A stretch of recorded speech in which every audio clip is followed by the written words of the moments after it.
Hello everyone. So if you're watching this video, it means you've already enrolled at our courses at Kawaya Academy, and this very course is about introducing you to automotive electrical principles. My name is Bernard and I will be taking you through this session. So without wasting any more time, let's get started.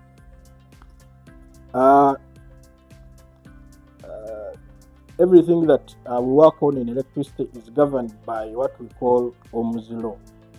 And if you've heard of Ohm's law, it basically states that the current that is passing through a conductor is directly proportional to the voltage in the circuit and inversely proportional to the resistance. And this is summarized from the formula, which is V equals IR, where this is the voltage, current, and our resistance. And this little illustration here is going to give us a better understanding of what these terms mean.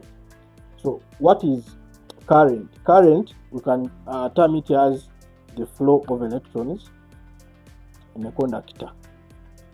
Voltage, you can term voltage as electrical pressure that moves these electrons. Then resistance, we call it as the opposition to the flow of current. So as you see in the illustration here, we have our voltage passing through. Let's say this is a conductor. We have the voltage pushing it, and then we have the resistance trying to resist its movement. So this is the basic understanding of the three terms. And another thing we are going to look at in our introduction, we shall see, we shall talk about conductors. Conductors are basically wires that allow transmission of electrons, electricity can pass through. Then we have insulators that prevent the transmission of electricity, and so on.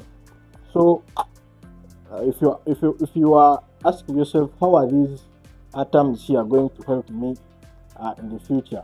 First of all, in the world of cars, we use voltage to gauge different scenarios. For example, if you're developing a bulb for a car, you need to know, is it going to be installed in a 12 volts car, is it going to be installed in a 24 volts car, and so on. Then for current, we use current in automotive circuits in many cases, like determining the fuse amperage rating, and so on. Then resistance, we use resistance in automotive scenarios in cases where, for example, we want to determine a good conductor. Like a good conductor should not have high resistance. So that is why we look at these things in the beginning phase. And voltage is measured in volts, resistance is measured in ohms, and current is measured in amperes. So I think this is a very good introduction. It will give us a go ahead to start our new chapters.